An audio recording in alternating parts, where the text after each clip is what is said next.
Phil Noble. Who was the last meeting? Maurice Willis. What did they have last night? They had a debate.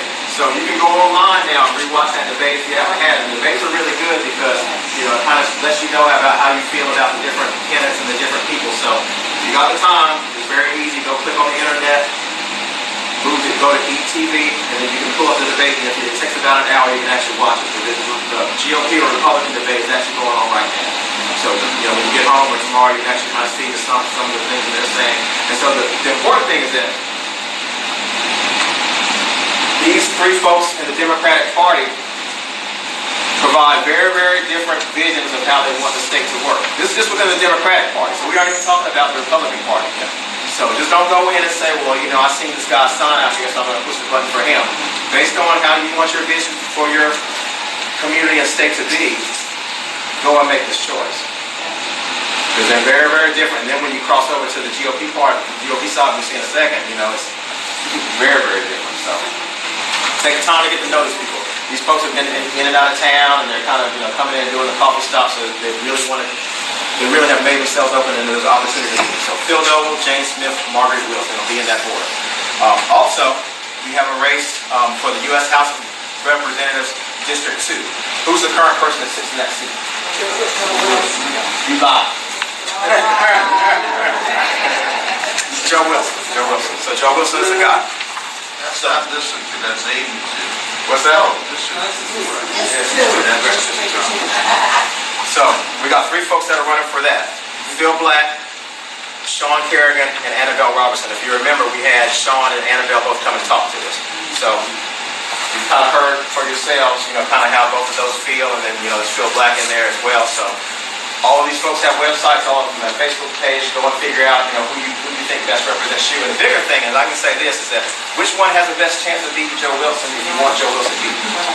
So that's how you know, that's the calculus that you want to make. You know, that's the strategy that you want. Who you want in November to make the race, because they're just doing primary stuff now. It's going to get very serious once it's time for the real election. And then these last two pieces, they don't really count for anything, but it kind of is more or less a poll of seeing how you feel about certain subjects. So what does the first one say? You support that vaccine law allowing doctors to prescribe medical marijuana to patients. So we've also had a presentation by Aiken where they came in and talked about cannabis and cannabis reform. And I think it was kind of funny kind of watching, you know, from up there, the movement in the room as this guy talked about cannabis, because, you know, when he came in, you know, it was kind of a lot of crossed arms and crossed eyes and that kind of thing. And then when we saw it, I think you got a different perspective on it. So the lesson to take away from that is that as you get more information about something, it's possible that your point of view, you know, can change. So whether you want yes or no, you'll have the opportunity to say what's on the Democratic ballot. And what does the last one say?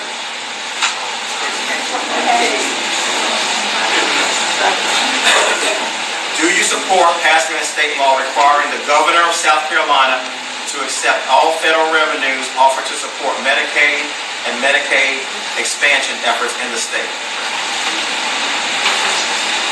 So what does that deal with? What does that go back to?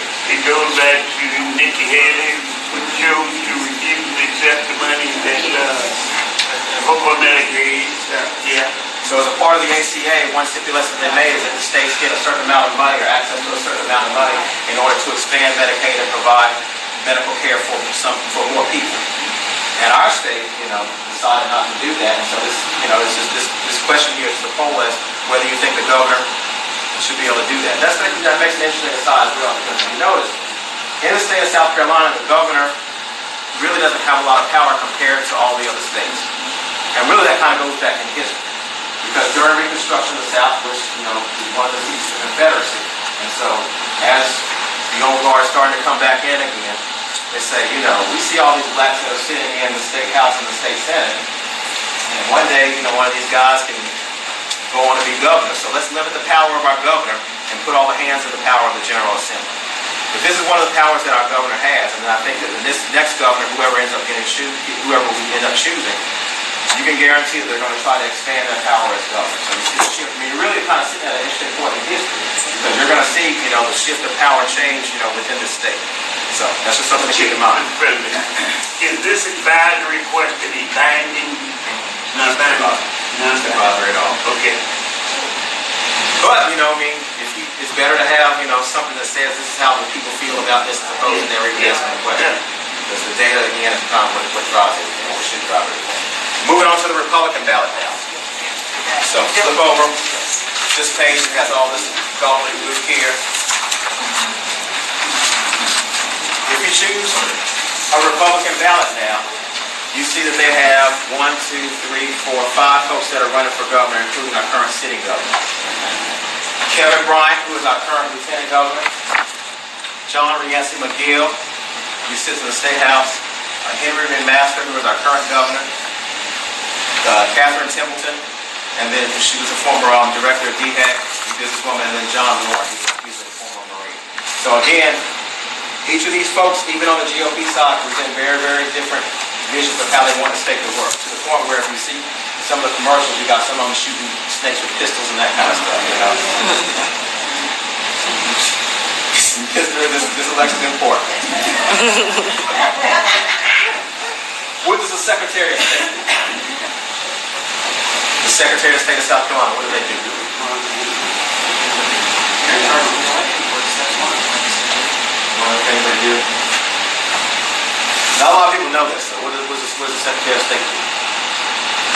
Because like this, the Secretary of State for the nation does a completely different job. They're the ones that go under the diplomats and all that kind of thing. The Secretary of State is more or less the administrative office for the state. So all the licensures, all the elections, all the when you're going to file for business, they kind of move all the paperwork in Columbia.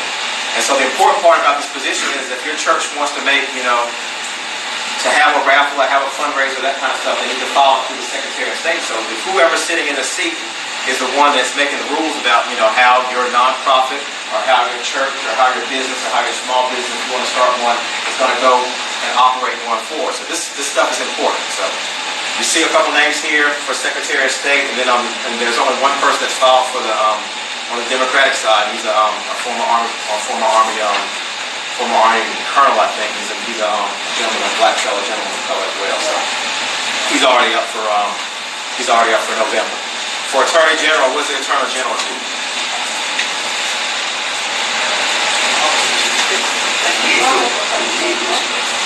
He's basically just the top lawyer for the state.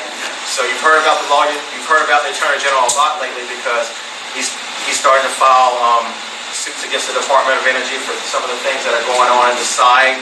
When you talk about things that are going on about the right to choose and this crackdown on gangs and opioids and that kind of thing, it's the Attorney General that's the one that's doing that. You can also see, in the disparity about, how certain drugs and how certain cases are handled. The Attorney General is the one that prosecutes these things. So Alan Wilson is the current incumbent. You see these other guys that are trying to get him out. And then if you live in County Council District 1, this question will be here for you if you live somewhere else at home. So in this case, you have two Republicans that are trying to go through the ballot or trying to go through the primary in order to get to the November election. And I don't think that there's anyone else on the Democratic side that's filed for that. So this person will end up being the one in the seat. So you see Ron Felder, who's trying, and Kathy Wallace, who's Democrat. Same as on the Democratic side, you've got two advisory questions which aren't binding, but they're just data collection basically. So what does the first one say?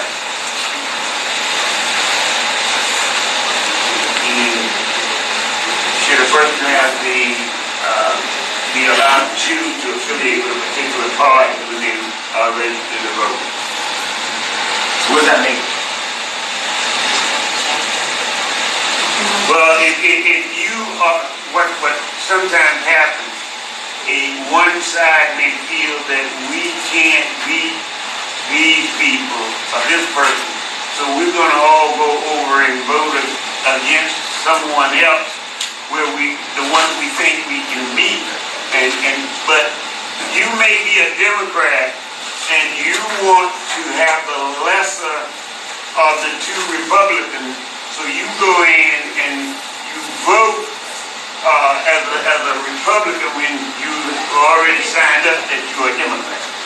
Not taking sides, but basically what this is kind of taking your right to be able to kind of vote for who you want to vote for. Yeah. You got to pick a side. That's right. Right. You got to pick Democratic or you got to pick Republican. And, some of you all are, dedicated to the party, but, some of us want to be able to choose what we want to choose. So this is what's basically, if you guys need to believe in that. And then the last one, this is the zinger. What does the last one say? I just filed my taxes and I got a letter from the IRS the other day, so I really feel this one.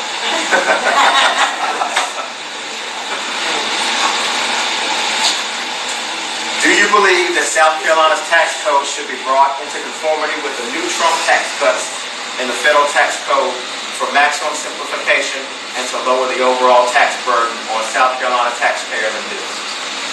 All right.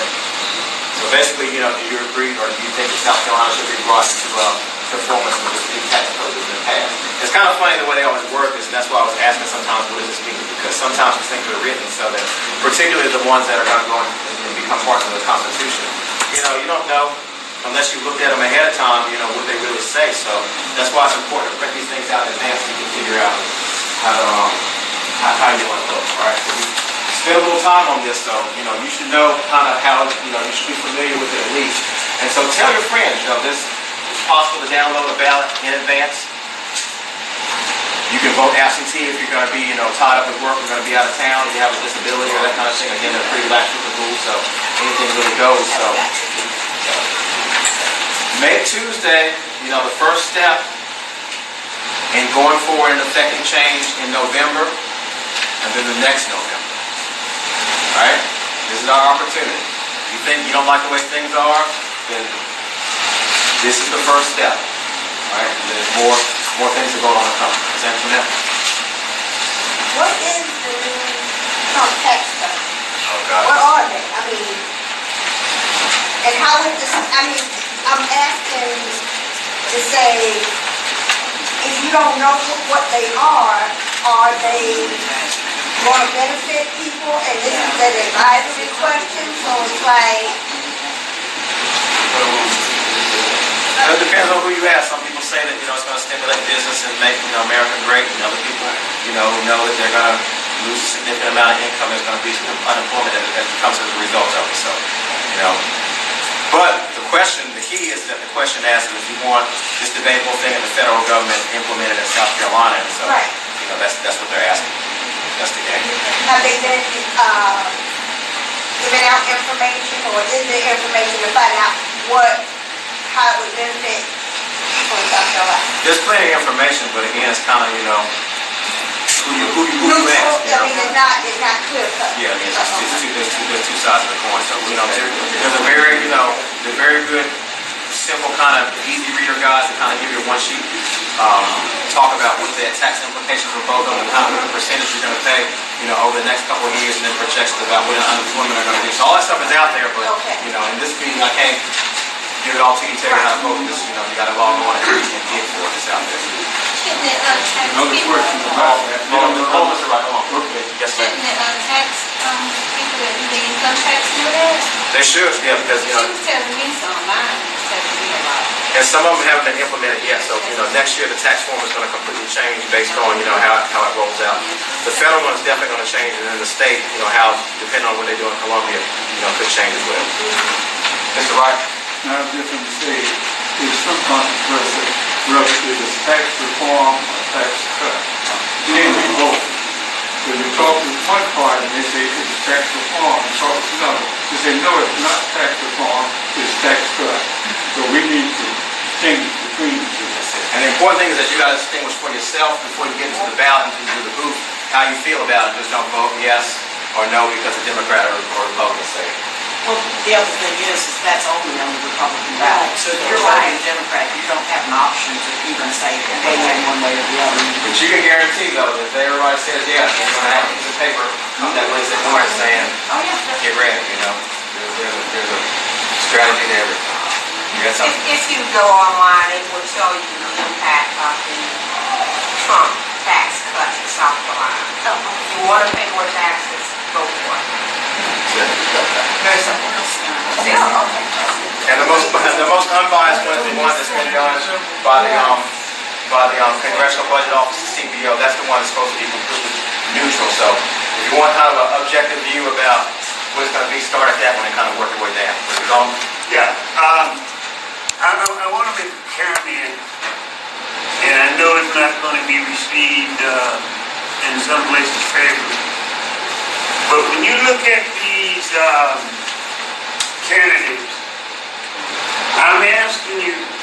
get played. Just because somebody pick a black woman to run with them, just because somebody pick a white man to run with them and all this kind of stuff. Ask yourself, if this guy wins, what's the impact? Don't ask yourself if he wins and now we got a black woman, now we got a white woman.